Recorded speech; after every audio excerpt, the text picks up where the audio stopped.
warahmatullahi wabarakatuh. Halo sahabat matematika, apa kabar? Semoga kalian dalam keadaan sehat walafiat dan tetap semangat dalam belajar. Pada kesempatan kali ini, kita akan bersama-sama belajar tentang sistem koordinat. Sahabat matematika, setelah kalian mengikuti kegiatan pembelajaran kita kali ini, kalian diharapkan dapat memahami sistem koordinat, menentukan posisi titik pada sistem koordinat, dan menyelesaikan masalah yang berkaitan dengan kedudukan titik pada sistem koordinat. Sahabat matematika, tahukah kalian tentang garis lintang dan garis bujur?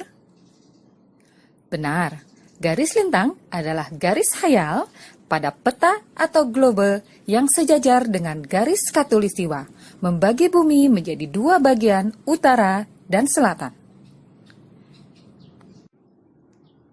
Sementara itu, garis bujur adalah garis khayal pada globe atau peta yang menghubungkan kutub utara dan kutub selatan bumi. Berdasarkan garis lintang dan garis bujur, kita dapat menentukan posisi suatu tempat di permukaan bumi. Berdasarkan pemaparan tadi, dapat kita ketahui bahwa peta atau globe adalah representasi dari permukaan bumi dalam bentuk dua dimensi. Dari peta, kita bisa menentukan letak suatu kota.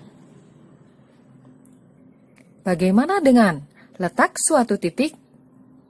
Dalam matematika, letak suatu titik dapat ditentukan dengan menggunakan sistem koordinat. Apa itu sistem koordinat? Mari sama-sama kita simak penjelasan berikut ini. Apa itu sistem koordinat? Sistem koordinat adalah cara untuk menentukan letak suatu titik pada bidang koordinat.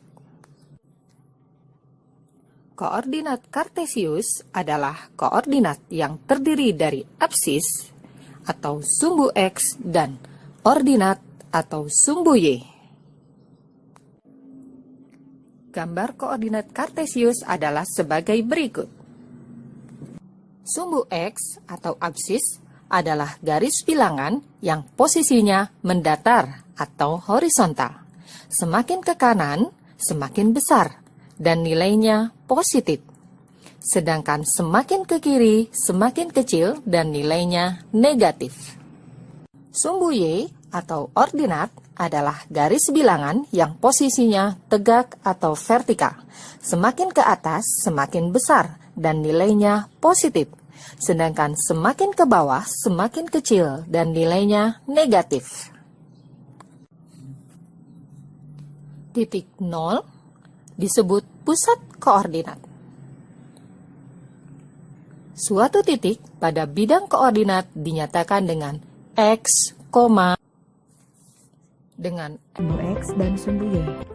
Assalamualaikum warahmatullahi wabarakatuh.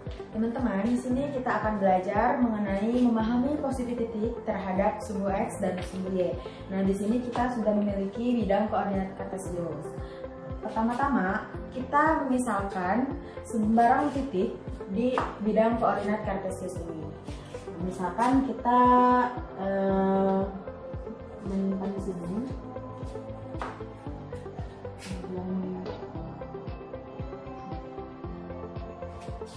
Kita beri nama titik tersebut. Misalkan kita beri nama titik ini adalah titik A. Kemudian titik ini adalah titik B. Bagaimana di sini caranya kita untuk mengetahui jarak titik A terhadap sumbu X dan sumbu Y? Nah, di sini kita membuat titik-titik tegak lurus terhadap sumbu X dan begitupun sumbu Y.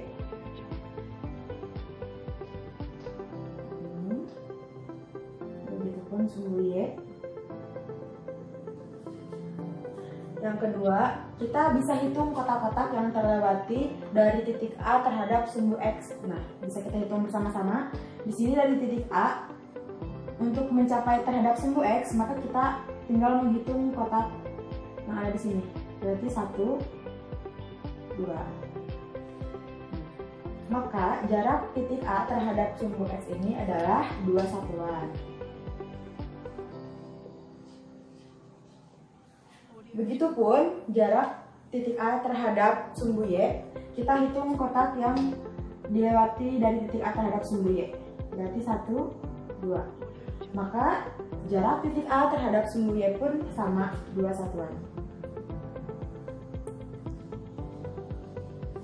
Seperti itu.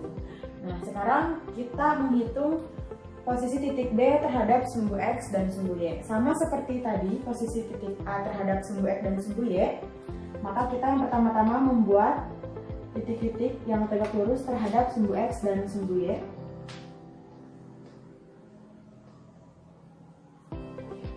Setelah itu, kita hitung kotak-kotak yang akan dilalui dari titik B terhadap sumbu X.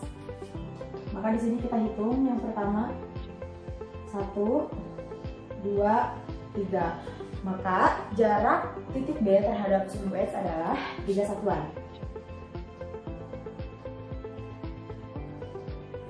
Kemudian sekarang jarak dari titik B terhadap sumbu Y. Kita hitung bersama lagi 1, 2, 3, 4. Maka jarak titik B terhadap sumbu Y yaitu 4 satuan.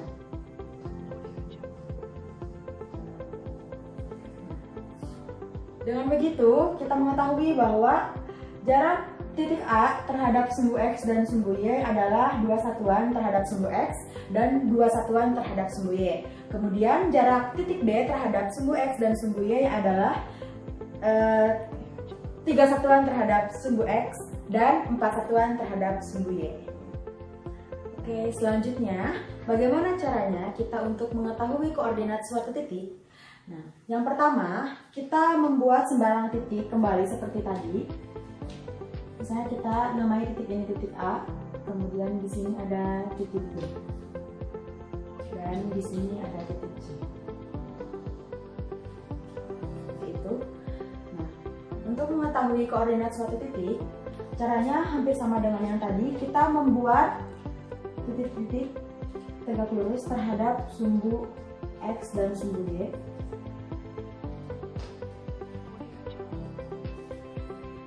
Begitupun sama yang B.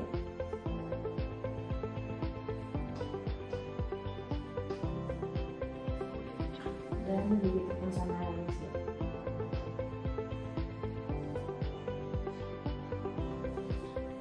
Dari sini bisa kita lihat bahwa titik A,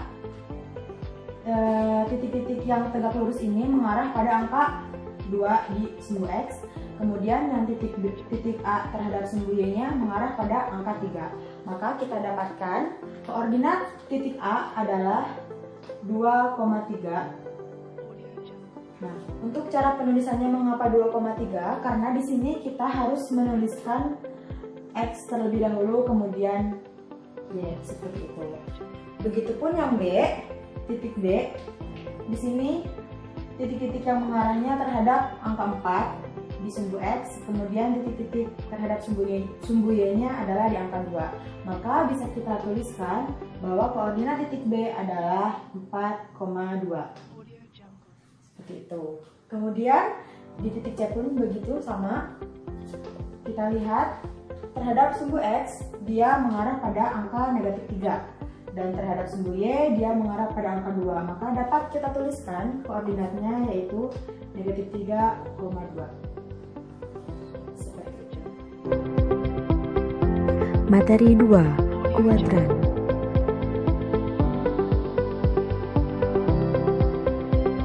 Oke, di sini sekarang kita akan menjelaskan tentang kuadran. Nah, kuadran ini terbagi menjadi 4 bagian. Nah, bisa dilihat di sini ada kuadran pertama. Nah, kuadran pertama ini terdiri dari X positif dan Y positif. Pada kuadran kedua, X ini bersifat negatif dan Y bersifat positif. Dan pada kuadran ketiga, X bersifat negatif dan Y bersifat negatif. Dan pada kuadran keempat, X bersifat positif dan Y bersifat negatif. Selanjutnya kita langsung ke contoh soal. Nah, misalnya kita memiliki titik P. Titik P ini berada di sini.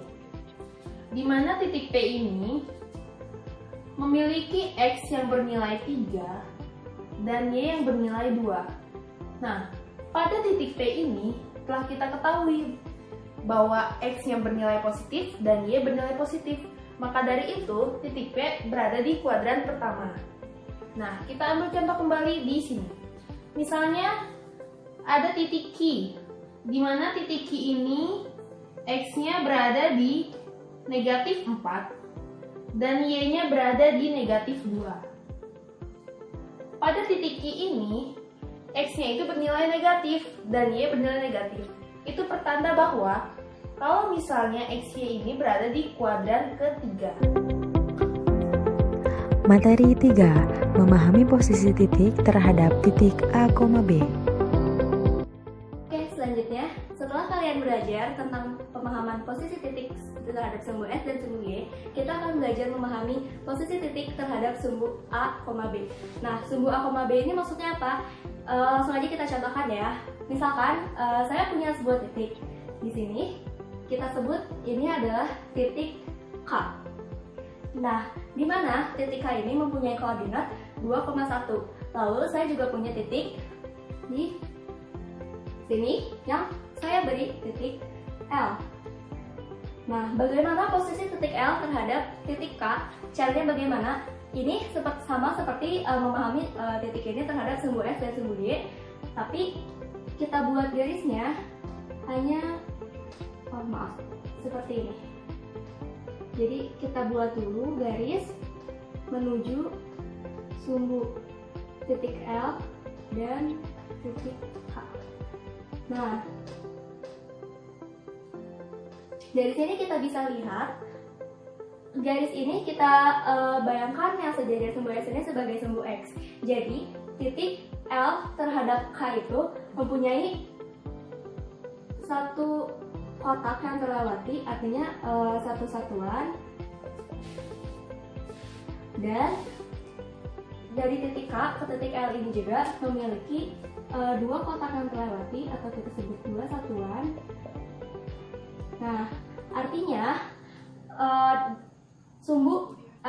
artinya koordinat titik L terhadap titik K ini bisa kita tulis 2,1, di mana 2 ini adalah jarak antara titik L terhadap titik K yang sejajar dengan sumbu X, yaitu 2 satuan, dan 1 ini adalah jarak titik L terhadap titik K yang sejajar dengan sumbu Y, yaitu yang ini, ada 1 satuan. Jadi posisi titik L terhadap titik K adalah 2,1, seperti itu.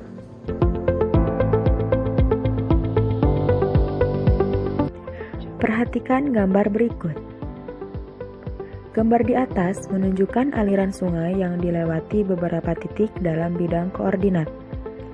Coba sebutkan koordinat titik-titik yang dilalui oleh aliran sungai tersebut. Perhatikan gambar berikut. Berdasarkan gambar, identifikasilah titik-titik mana saja yang berada pada kuadran 1, kuadran 2, kuadran 3, dan kuadran 4. Perhatikan gambar berikut. Berdasarkan denah perkemahan di atas, coba tentukan posisi perumahan, pemakaman, pasar, teka-teki, tenda 1 dan pos 1 terhadap pos utama.